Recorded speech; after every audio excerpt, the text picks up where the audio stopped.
나오라 라는 주제로 토론을 시작을 하도록 하겠습니다. 저는 진행을 맡았습니다. 김복동의 희망 구설기 김복동 평화센터 공동대표이기도 하고요. 그리고 김복동 백세 기념사업 추진위원회 공동대표를 맡아서 지금 열심히 올 한 해 달려오고 있습니다.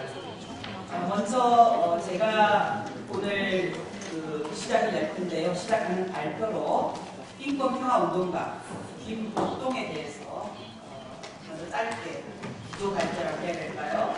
발표를 하고 시작하도록 하겠습니다. 그리고 그 다음에 아찬 실비아 씨의 일본의 운동, 김복동의 뮤지를 잇는 일본의 운동을 양징자 일본군 이학문해결 전국행동 공동대표님, 또 사단법인 희망시작 기금을 맡고 있는 양징자 대표님께서 말씀을 해주실 테고, 오늘 원래 코소보에서 역시 우리 아찬 실비아와 함께 정계와 함께 연대해왔던 바스피에 씨가 원래 오기로 되어 있었는데 국내 상황 때문에 오지 못했습니다.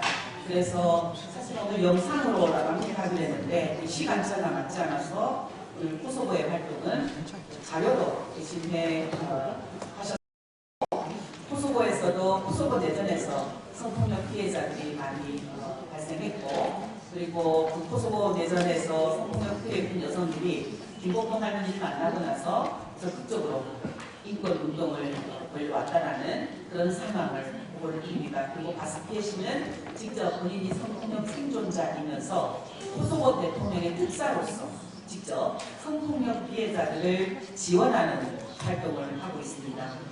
이렇게 대신해서 제가 짧게 말씀을 드리겠고요. 그 다음에 우간다에서 입해왔던 아찬 실비아 씨가 우간다에서의 생존자들의 활동에 대해서 발표를 해주실 것이고요. 제가 시작할 때 말씀드렸던 지금 이스라엘의 그런 전쟁 문제가 굉장히 심각하게 국제 문제로 제기되고 있고, 우리나라에서도 이재명 대통령께서 팔레스타인 가자 지구에서 있었던 그런 인권 침해 문제에 대해서 언급을 하면서 언론에도 보도가 되기도 하고 마치 정치 쟁점화되는 것 같은 그런 일들을 우리가 목도해야 됐습니다. 참 부끄러운 일이었죠. 우리 시민사회에서 그리고 언론에서 더 적극적으로 앞서서 싸우고 목소리를 내고 했어야 했는데 언론이 보도하지 않다가 대통령께서 말씀하시니까 언론이 덩달아서 보도하는 약간 이상한 일들이 지금 일어나고 있었습니다. 뒤이어서 진행되는 것 같지만 어쨌든 오늘 우리 자리가 그럼 한국 사회에서 그리고 위안부 문제 해결을 위해서 이루어져왔던 김복동의 유지를 믿는 우리들은 어떻게 팔레스타인 연대할 것인가 라는 이야기를 오늘 발표를 이어가 주실 것이고요. 약간 휴식을 한 다음에 조금 다른 색깔의 이야기이면서도 동시에 김복동이 살았던 우리가 살았던 여성들의 이야기를 레베카 정, 뉴질랜드에서 오신 레베카 정께서 말씀을 해주실 텐데요. 식민지의 고통을 넘어서는 마마 완, 선주민 여성들이 겪었던 성폭력 인권유리 문제들을 어떻게 해결하고 있는가. 사실은 그동안 세계가 다른 나라를 불법적으로 식민지화한, 식민지 범죄를 저질렀던 그런 역사가 굉장히 많았습니다. 과연 그 식민지화했던 그런 범죄국들이 제대로 사과했던가, 제대로 반성했던가, 그리고 그 안에서 일어났던 성폭력 피해자들의 인권 문제를 해결하기 위해서 얼마나 국제사회가 관심을 가지고 목소리를 냈던가 하는 이야기들을 오늘 좀 더 관심을 가지고 그 여성들의 목소리에 우리가 귀를 기울여야겠다라는 그런 생각을 가지고 오늘 주제를 포함을 시켰고요. 그리고 마지막 발표일 텐데요. 사실은 오늘 양징자 대표님께서도 일본에서 어떻게 김복동 유지를 이어가는가라는 발표를 하겠지만 전국 각지에서 정말 다양한 운동이 일본에서 35년 넘게 진행이 되어 오고 있습니다. 특별히 일본군 위안부 문제 해결 간사이 네트워크, 오사카를 중심으로 한 간사이 지역 네트워크에서 인도네시아에서 피해를 입은 일본 위안부 피해자들, 그 피해자들을 찾아가고 지원하는 활동을 계속 해오고 있는데, 과연 인도네시아 피해자들은 지금 어떤 상황인지, 물론 필리핀, 대만, 중국 등의 아시아 피해자들의 이야기를 다 우리가 오늘 들을 수 있었으면 너무 좋겠지만 오늘은 참석자가 또 발표를 해주는 소중한 자리이기 때문에 오노 교교상이 간사이 지역에서 인도네시아 피해자 지원 활동을 발표를 해주시겠습니다. 그리고 쉬는 시간 없이요 종합 토론을 해가겠습니다. 여러분 책자 속에 그냥 아무것도 없는 하얀 종이가 있습니다. 오늘 발표를 들으면서 하얀 종이에 여러분이 발표자를 지정해서 이야기를 해도 좋고요. 그 속에서 묻고 싶은 것 그리고 혹시 활동으로 제안하고 싶은 것을 이야기를 해주시면 답변하실 분들이 답변도 이어가고 그렇게 하도록 하겠습니다. 그리고 마지막에 팔레스타인 인권 문제를 해결하기 위해서 어떤 행동을 할 것인지 공동선언문을 발표하는 그런 시간으로 갖도록 하겠습니다. 제가 먼저 오늘 주제인 차별다가온 평화오라 김복동의 인권 평화운동에 대해서 잠깐 여러분들에게 제안과 선동을 드린다고 시작을 하도록 하겠습니다. 다시 연대를 위하여 이 세상 그 누구도 이런 전쟁 해야 하는 사람은 없어. 이 말씀은 황금조 할머니께서 미국 부시의 이라크 전쟁 때 한국군 파병을 반대하며 했던 말씀입니다. 다시는 전쟁 없는 세상을 만들어야 한다. 김복동 할머니와 기동록 할머니, 강덕병 할머니, 김순덕 할머니, 송신도 할머니 등 30여 년 동안 직접 거기에 나와 일본군 위안 문제 해결을 위해 싸우시던 피해자들이 쏟아냈던 말씀입니다. 김학순 할머니도 한국 여성들 정신 차리시오. 정신 차리지 않으면 우리처럼 또 당합니다. 라고 경고했습니다. 피해자들이 바랐던 것은 일본군 성노예제 범죄를 기획하고 집행했던 범죄국 일본 정부의 사죄와 배상을 받는 것이었습니다. 자신과 같은 피해자가 다시는 생기지 않아야 하며 이를 위해 미래 세대들에게 역사 교육도 제대로 해야 하고 책임자도 처벌해야 하며 수모비와 사료관을 건립해야 한다는 것이었습니다. 나아가 전쟁은 없어야 한다라고 말씀을 하셨습니다. 당시 약자였던 일본의 가난한 하층 계급의 여성들, 일제의 식민지, 침략 전쟁의 점령지 사람들, 그중 가장 약자였던 여성, 어린 소녀들이었기에 겪어야 했던 문제가 바로 일본군 위안부 문제였습니다. 그런데 그 경험은 피해자들에게 특별한 연대를 결성케 했다고 생각합니다. 호주 애들레이드에 살고 계시던 일본군 성노예 피해자 얀 오에른 할머니는 호주에서 만났던 장정돌 길원업 할머니에게 그녀의 손을 꼭 잡고 우리는 언어가 통하지 않아도 알 수 있어요. 그녀가 얼마나 아팠는지, 얼마나 힘들었는지, 그리고 지금 무엇을 말하고 있는지 그 연대는 정말 눈물 나는 연대였습니다. 같은 고통을 겪은 사람들의 연대, 상처와 피해를 입은 사람들의 연대가 어떤 의미인지 짐작하고도 남는 모습이었습니다. 김복동은 한국을 넘어서서 국제연대 활동 과정에서 만난 상처 입고 인권 침해를 겪은 시민을 만나면 그 자리에서 연대 의지를 표명하게 됐고 도움이 될 방법을 제안하기로 했습니다.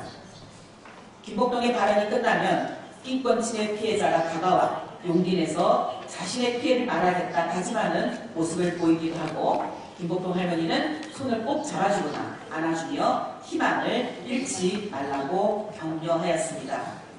그런 업적으로 인해 그녀를 사람들은 인권 평화 운동가라 부르기도 하고 한국의 민주화를 위해 몸 바친 민족, 민주열사라 하기도 하고 여기에 함께하고 있는 아찬 실비아 씨와 가스피에 씨와 같은 무력분쟁 성폭력 피해자이면서 인권운동가들인 여성들은 영웅으로 엄마로 김복동을 부르기도 합니다. 그 김복동이 올해 100세를 맞이했습니다. 김복동의 평화와 인권의 가치를 계승 확산해 가고 있는 김복동의 희망은 김복동 100세 기념 사업의 주제로 차별 각오, 평화 보라를 선택했습니다.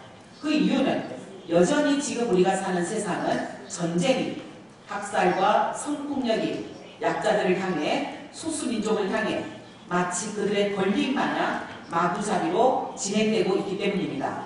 또한 일본군 위안부 피해자들을 향한 혐오가 계속되고 있고 피해자들의 기린물인 평화의 소녀상에 대한 가해국 일본 정부의 철거 외교, 동맹국들의 가해국 연합이 계속되고 있고 수많은 피해자들을 만든 일본은 다시 전쟁이 가능한 나라가 되고 있기 때문입니다.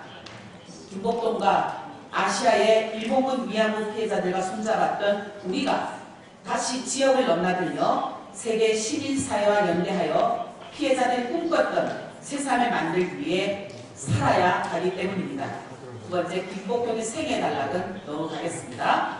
세 번째, 김복동의 희망.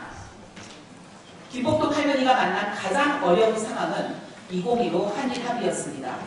이제 거의 다 이겼다고 생각할 즈음에 자국의 시민을 보호해야 할 정부가 피해자들의 인권을 한미일 군사동맹 체제의 강화를 압박하는 미국의 전략과 거래하며 정부가 없는 것과 마찬가지로 힘겹게 그러나 힘차게 날개치려오던 피해자들의 인권운동에 큰 상처를 남겼습니다.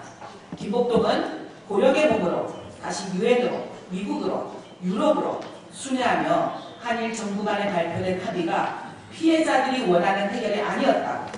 피해자들이 원하는 것은 일본 정부의 범죄 인정과 공식 사죄, 배상이라는 것을 전해야 했습니다.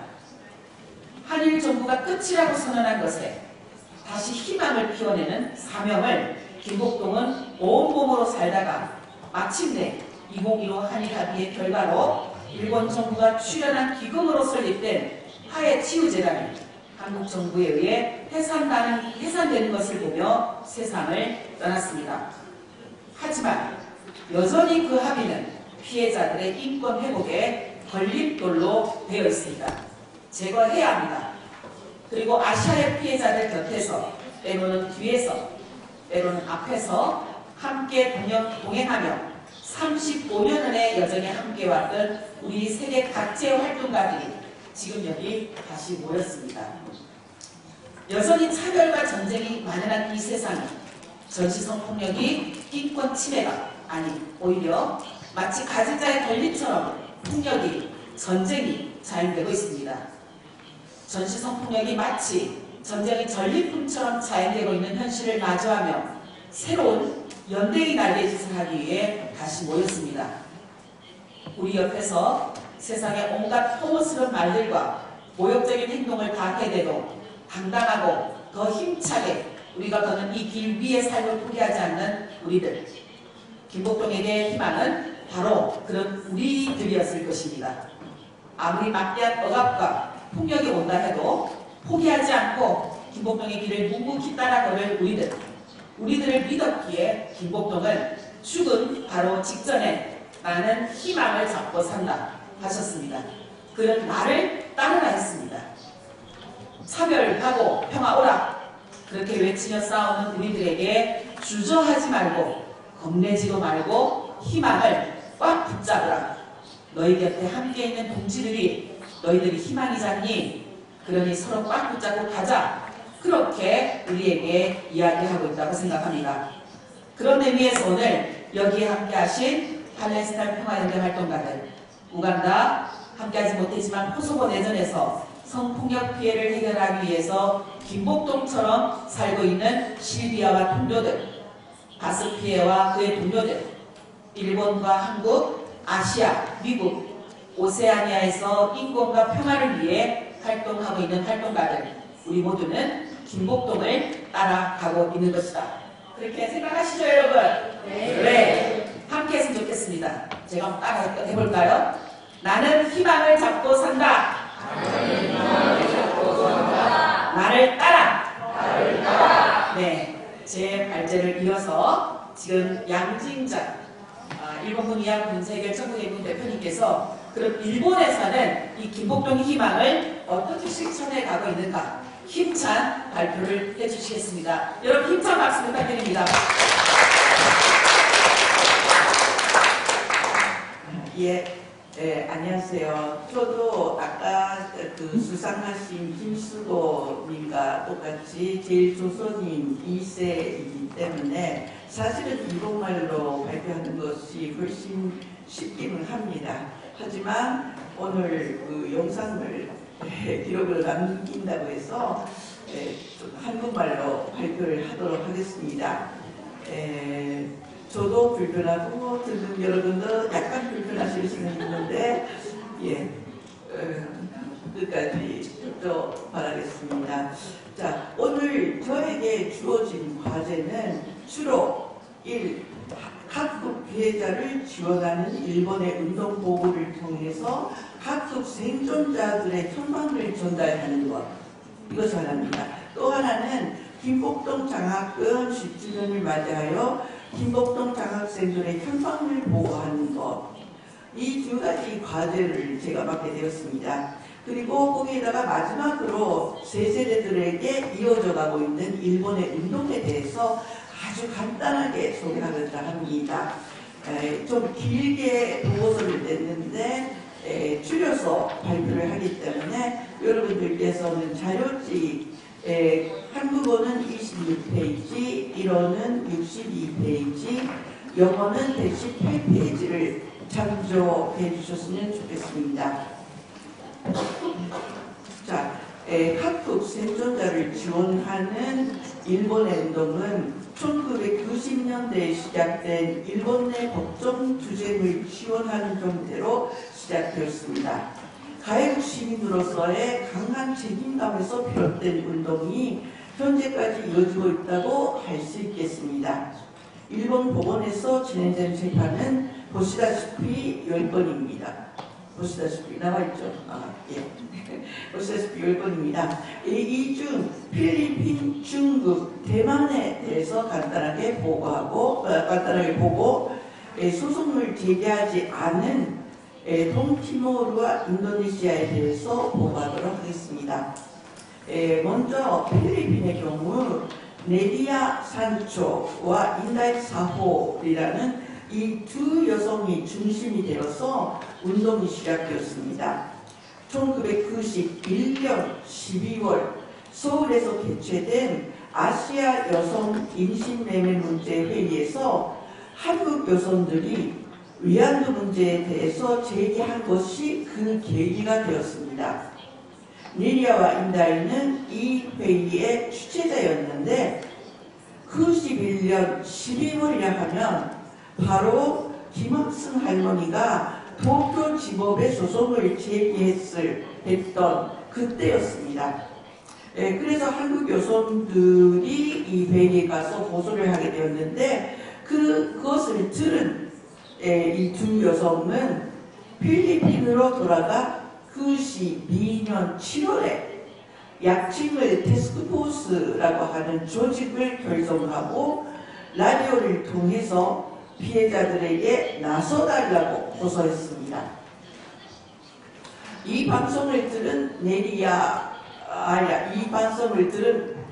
마리아 로사 르네 마침내 공개적으로 나서기로 결심하고 1992년 9월 18일 마니라에서 기자회견을 열었습니다. 김학승 할머니가 피해 사실을 밝힌 지 꼬박 1년여 만의 일이었습니다. 그 후 헨서는 라디오와 텔레비전에 출연해 피해 여성들에게 호소했고 11월 말까지 30명의 피해 여성이 나서게 되었습니다.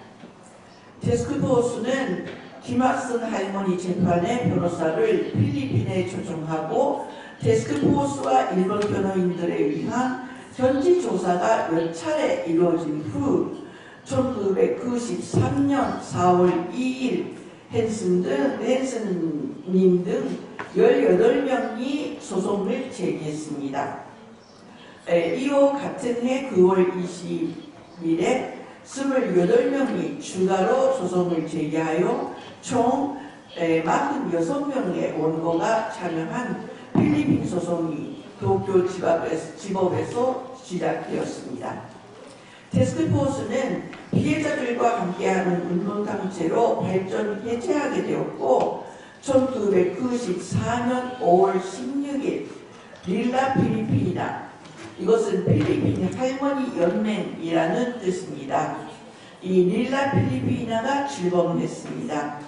릴라 필리피나는 피해 여성들의 주체성을 더욱 강화하여 피해자들이 직접 운영에 참여하는 조직으로 제정되었습니다.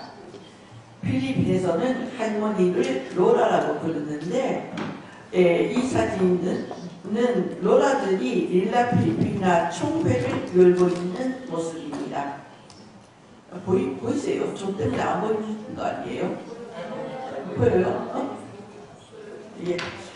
한편 일본 내 필리핀 소송이 필리핀 피해자 지원단체로서는 지금 보시는 4단체 정도가 있었고, 특히 필리핀인 전 종군 위안부를 지원하는 모임에서 중심적인 역할을 하신 시바자키 하루코 님이 어제 새벽 5시 55분에 연명하셨다는 소식에 대해서는 어제 수요 시위에서 시바 요코 전국행동 공동대표가 전해드렸는데, 지금 여러분들이 보고 계신 이 매력적인 로라들의 사진을 찍은 것이 바로 시바사키 하루코 님이었습니다. 생전에 사진 찍기를 즐겨하셨고 너무나 소중한 기록들을 너무나 많이 남겨주셨는데 막상 본인의 사진을 찾기는 너무너무 어려웠습니다. 시바사키 씨는 찍는 사람이지 찍히는 사람이 아니었기 때문인데요. 어렵게 찾은 사진 3장을 지금 여러분들에게 보여드리고 있습니다. 네. 보여드리고 있습니다. 네, 필리핀 로라들에게 정말 큰 사랑을 받으신 분이셨습니다. 정말 운동이 시작된 그때부터 정말 돌아가시는 그날까지 우리의 정말 소중한 돈이었습니다. 네. 아시아연대회에도 아마 첫 번째부터 마지막 16번째까지 다 참여하신 분은 여기 계신 시바요코 공동대표님하고 이 시바다티 하루코님, 이 2명 정도밖에 전 세계에서 2명밖에 없을 것입니다. 윤기한도 한 번 빠졌습니다. 윤기한도 한 번 빠졌는데 시바사키 상하고 시바요코님은 16번 모두 참여하셨습니다. 네. 또 하나 2020년에 결성된 파마나 린 타요라는 단체가 있는데 이것은 우리도 계승자가 되자라는 뜻이고 일본의 비교적 젊은 세대가 결성한 단체입니다. 비교적이라는 것은 30대, 40대 정도입니다. 작년 11월에 제가 그 대표를 희망씨앗 기금이라는 단체가 있는데요. 약칭을 기보타네라고 합니다. 일본군 위안부 문제를 기억하고 계승해 나가려고 하는 일본의 청년 단체입니다. 제가 대표를 있는 청년 단체라서 이상하게 생각하실 수 있는데 좀 그렇게 됐어요. 아무튼 그 기보타네라는 청년 단체 여기에 여기서 함께 활동하고 있는 젊은이들과 로라 나르시사 클라베리아가 온라인으로 대화하는 행사를 바마나린 타요가 제안해 주셔서 개최되었습니다. 로라 나르시사는 95세의 나이에도 여전히 왕성한 활동 의지를 잃지 않고 있는 분이시고 그분과의 대화는 너무나 감동적이었습니다. 피해자와 직접 만나기 어려운 세대인 기보탄의 젊은이들은 할머니의 말씀, 그러니까 정의 회복을 위해 끝까지 싸우겠다. 그리고 정의 회복이란 2번 다시 같은 잘못이 반복되지 않는 사회를 만드는 곳이다 라고 여러 번 말씀하셨어요. 이 로란 아르시자의 말씀에 젊은이들은 큰 감명을 받았습니다. 필리핀에서는 방금 소개드린 로란 아르시자를 비롯해 3명의 로라가 마니라에 가까운 곳에 거주해 계시고 로라 페리시마 아파레세가 조금 떨어진 파나마 섬에 살고 계셔서 현재 모두 4명의 생존자가 계신다고 합니다. 다음으로 중국입니다. 일본에서 진행된 중국인 소송은 주로 산시성 유혈의 피해자들이 제기한 소송입니다. 중국 대륙의 광대한 일본군 점령 지역 중에서 가나다와 현 정도 크기의 작은 지역인 산시성 유전의 그 서쪽 한적한 지역에서 16명의 피해자가 소송을 제기한 것은 장샹밍이라고 하는 초등학교 교사의 노력에 의해 50명이 넘는 피해자에 대한 조사가 미리 이루어져 있었기 때문이었습니다. 1982년 가을 장샹밍은 밭에서 한 할머니가 무릎을 꿇고 한 포기 한 포기 조를 베어내는 모습을 보고 마을 사람들에게 어떤 할머니인지 물어봤다고 합니다. 그랬더니 일본군의 성폭력을 당한 사람이라고 모두가 즉시 대답했다고 합니다. 그녀가 바로 후동아였습니다. 후동아 할머니였습니다. 장성민은 그녀의 반일을 도우러 다니게 되었는데 어느 날 이 장상빈 씨는 아내를 데리고 가서 후동아 할머니와 이야기를 나누게 했고 후동아 할머니는 장상빈 선생님의 아내에게 처음으로 피해자 사실을 자세히 털어놓았다고 합니다. 이 후동아 할머니와의 만남을 계기로 장상빈 선생님이 주변 지역에서 피해 여성들을 대상으로 청취 조사를 실시한 것 때문에 이 지역에 유독 이 지역의 피해 실태만이 이미 밝혀져 있었던 것입니다. 그 피해자 중 한 사람인 완아이파 할머니가 중국인 여성으로서 자신의 성폭력 피해를 전 세계에 처음으로 알렸습니다. 그것이 1992년 12월 9일에 도쿄에서 열린 일본의 전후 대상에 관한 국제공청회였습니다. 이 증언을 들은 일본 시민들이 와나이바 할머니가 일본 정부를 제소하고 싶어 한다라는 사실을 알고 1996년 10월부터 산시성 유현의 마을들을 찾아 피해 여성들의 증언 녹취를 시작했고 1998년 7월 산시성 밝히는 모임이라고 하는 단체를 결성하고 1998년 10월 30일 와나이화 할머니 등 8명을 원고로 하는 소송이 제기되었습니다. 한편 중국에서 전쟁 피해자들의 대인 배상 청구 운동을 펼쳐온 통장라는 선생님의 의뢰를 받은 일본의 법률가 조사단이 중국인 전쟁 피해자들의 정치 조사를 실시한 것은 1994년 10월이었습니다. 이때 리슈메이 할머니 등 성폭력 피해자 2명의 증언을 정치한 변호사들은 이들 해인 1995년에도 정치조사를 실시해 1995년 8월 이슈메이 등 4명이 도쿄지방법원에 소송을 제기했고 이후 1996년 2월에 2명이 추가 소송을 제기하고 1997년 3월 중국인 위안부 재판을 지원하는 모임이 결성되었습니다. 이렇게 말만 하면 저는 모르겠죠. 네, 아무튼 준비한 대로 말하겠습니다. 나중에 자료집을 읽어주세요. 네. 저 왕할바 할머니 등을 지원한 산시성 팔기는 모임도 리수메이 할머니 등을 지원한 지원 모임도 재판 지원에 그치지 않고 재판 기간 중에도 또한 재판 종결 후에도 계속해서 1년에 몇 차례씩 현지를 방문해 원고의 가족이나 마을 주민들과 교류하며 피해자들에 대한 주변의 이해를 이끌어냈습니다.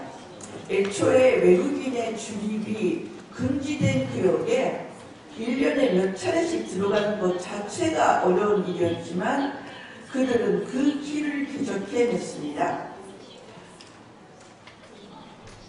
일본군 성폭력 피해자 소송 중 마지막으로 제기된 하이난성 소송은 2001년 7월 16일 8명의 원고로 시작되었습니다.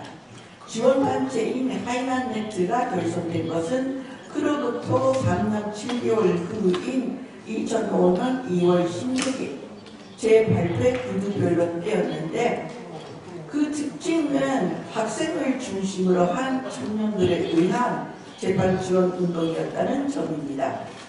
하이난네트는 2010년에 재판이 끝난 후에도 계속 일본 젊은이들에게 일본군 위안 문제를 알리는 활동을 함과 동시에 하이난섬을 자주 방문해 생존자들과의 교류를 이어갔습니다. 하이난네트가 하이난섬에서 만난 생존자는 모두 15명이었다고 합니다. 하이난네트 출범 전에 세상을 떠난 재판 원고 2명을 포함하면 총 17명의 피해자가 하이난섬에서 확인된 셈이 됩니다.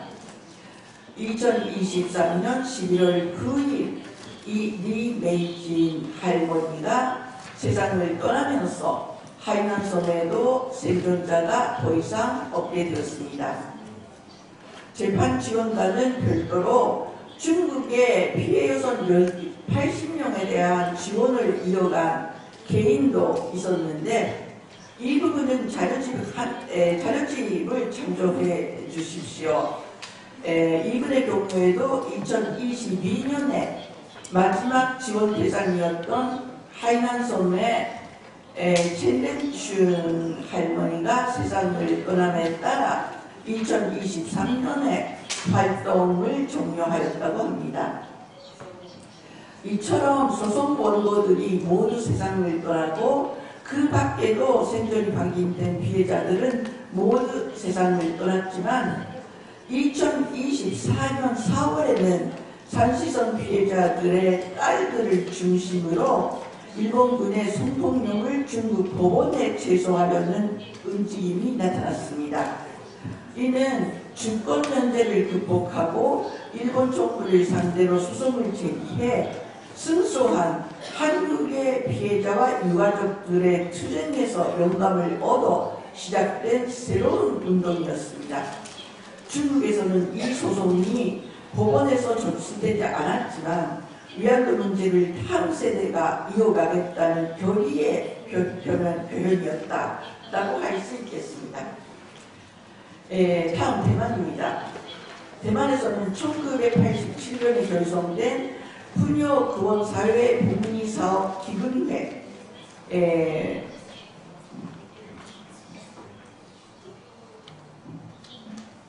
부원회라고 줄여서 말합니다만 김학성 할머니의 공개 증언 소식을 접하여 대만에도 피해 여성이 있지 않을까 생각하던 중 이등해인 1992년에 3건의 대만 위안부 관련 일본군 비밀 문서를 입수하게 되었습니다.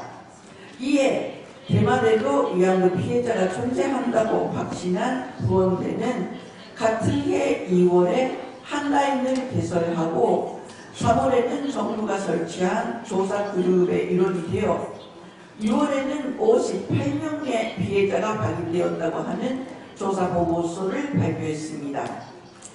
당초 부원회는 대만의 피해자들은 절대로 공개적으로 모습을 드러내지 않을 것이라고 말하고 있었습니다. 그러나 1996년부터 그룹 세라피를 실시하는 과정에서 피해자들의 인식 변화가 일어났습니다. 그래서 1999년 7월에 마침내 소송을 도쿄지법에 제기하게 되었습니다. 같은 해 5월에 일본에서 대만 전 위안부 재판을 주요하는 모임이 결성되었고, 이 모임에서 중심적인 역할을 하신 시바요코 전국행동 공동대표가 오늘 이 자리에도 계십니다만, 수시로 생존자들의 그룹 세라피에도 참여하셨습니다. 그 모습이 지금 보시는 사진입니다. 이 사진 전의 사진입니다. 네. 네. 그리고 이 사진도 다 세라피 사진입니다. 예. 이 사진은 그 할머니들의 꿈이 뭐였냐 그런 질문을 하고, 이 사진은 한국 스튜어디스 같은 막 그런 걸 하고 싶었다 에 가까운 그런 이야기를 하셨다고 합니다. 그래서 그런 장면을 재현하는 그런 세라피를 하는 모습이고, 또 그림을 그리고나 그런 여러 가지 세라피를 하신 것 같습니다. 혹시 이에 대해서 더 잘 알고 싶으시면 시바요코 선생님에게 직접 질문해 주세요. 네, 뭔가 위안부 운동 역사 이야기가 되어버렸어요. 어떡하지?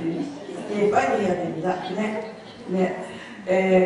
그리고 대만에서도 2023년 5월 10일에 확인된 마지막 생존자인 이와르 타나하 할머니가 세상을 떠나면서 대만에도 이제는 생존자가 한 분도 안 계시는 상황입니다. 다음은 동티모르입니다. 동티모르의 일본 위안부 피해자 실태가 공식적으로 밝혀진 것은 2000년 12월에 개최된 여성국제전공 법정이 계기였습니다. 법정 개최 3개월 전부터 일본과 동티모르의 NGO가 협력하여 목격자 및 피해자의 질문 수집, 문서 증거 조사를 진행했으며, 재판 당일에는 마르타 아브 벨레 할머니와 에스메랄다 보의 할머니가 증언대에 섰습니다. 네.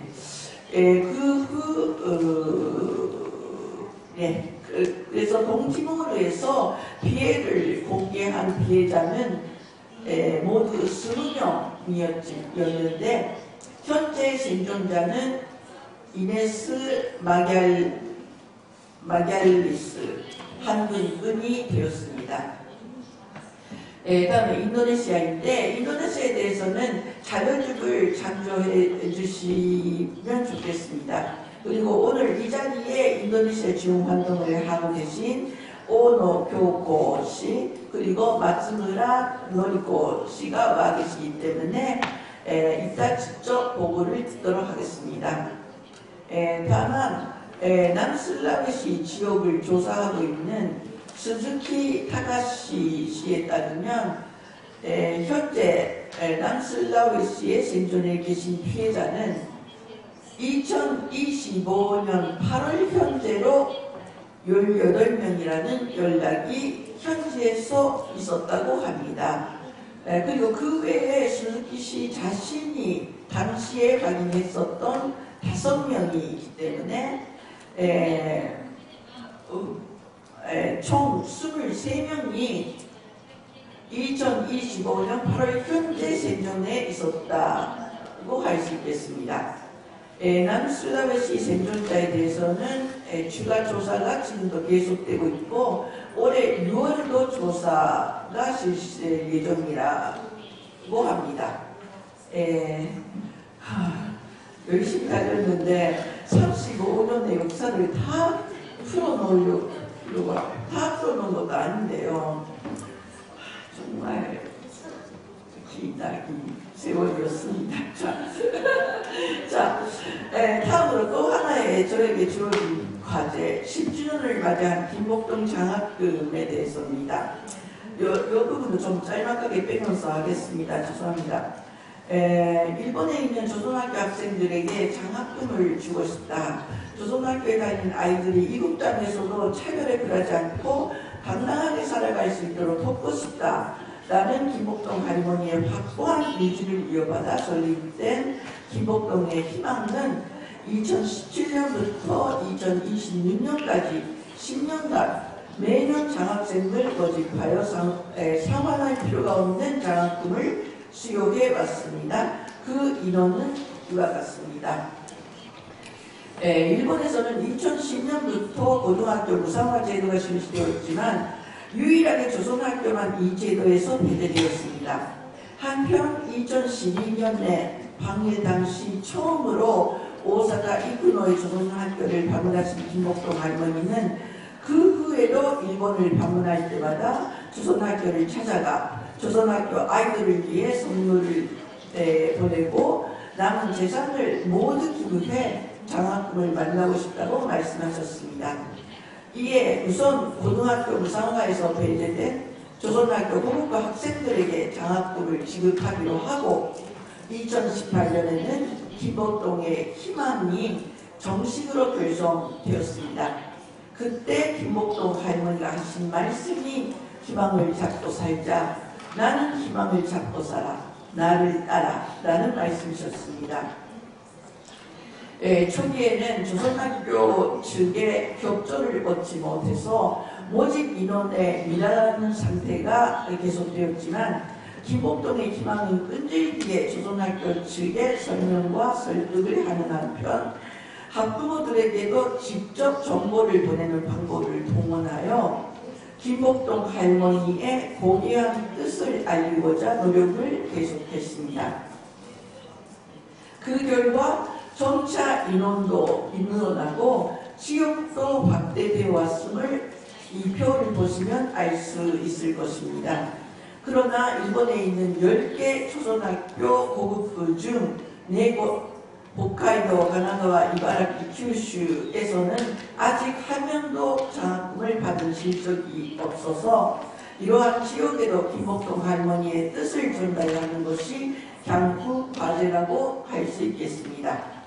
마지막으로 제1기 김복동 장학생으로 현재 조선학교 교사가 된 한명래 씨가 이 심포지엄을 위해 보내주신 그 메시지를 전달하고 싶은데 이것도 자료집에 있기 때문에 읽어주시기 바랍니다.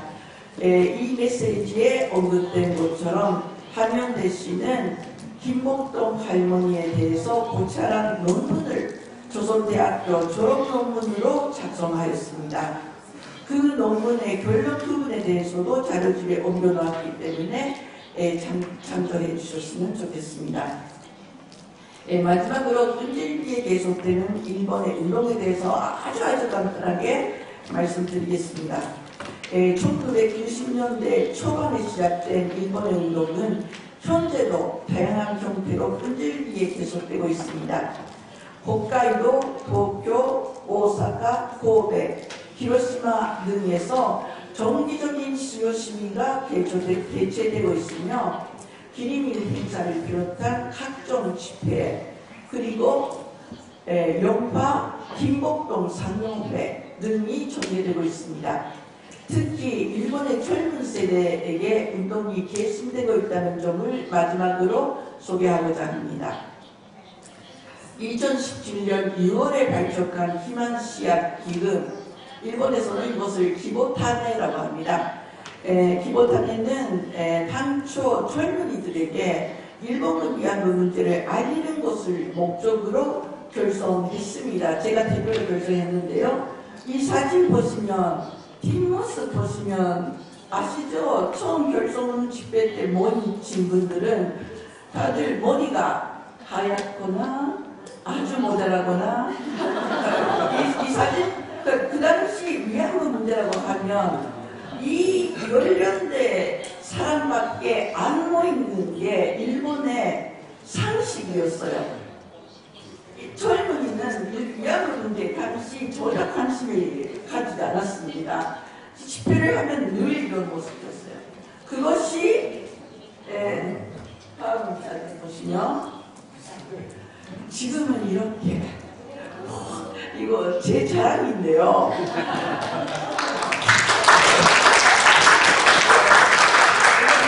윤미향 대표의 협조도 있어서 실현할 수 있었던 것인데, 이 사진이 현재 그대로는 아닙니다. 아무튼 기본단에는 현재 23명의 운영위원이 있는데 그중 21명이 20대, 30대입니다. 그러니까 처음에는 제 또래로 시작해서 제가 대표였는데 지금도 계속 제가 대표이기 때문에 제가 청년단체 대표가 되버린 겁니다. 이 모습을 어떻게든 해소하는 게 우리의 지금 과제입니다. 젊은이들은 35년에 걸쳐 운동을 추진해온 활동가들에 대한 인터뷰를 통해 배우고 또 직접 만날 수 없게 된 피해자들의 증언을 잇는 활동을 통해 일본의 차세대로서 일본군 위안부 문제를 기억 개선하고자 하고 있으며 바로 김복동 할머니가 말씀하신 희망이 되고 있다고 할 수 있겠습니다. 진짜 마지막으로 사진을 하나 소개합니다. 이것은 제1기 김복동 장학생인 한명래 씨와 기본탄의 운영위원인 본도 인타로 씨가 시가전에서 열린 영화 김복동 상영회에서 함께 무대에 올라 김복동의 희망에 대해서 청중들에게 이야기하고 있는 사진입니다. 김복동의 유지가 바로 여기에 이렇게 살아나고 있다라는 것을 여러분들께 소개드리면서 제 기나긴 보고를 드디어 마치도록 하겠습니다.